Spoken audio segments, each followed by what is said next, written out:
How strangely woman's fortune comes about. This was the farthest way to come to me.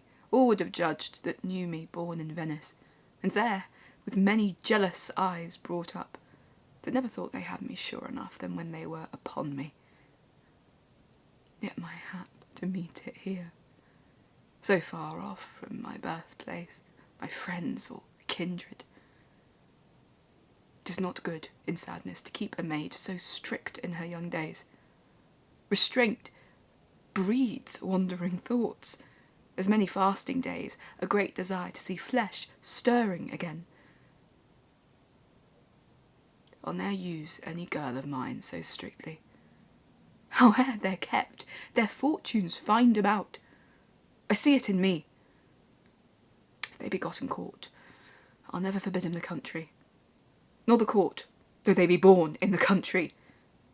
They will come to it, and fetch their falls 1,000 mile about. But one would little think on't.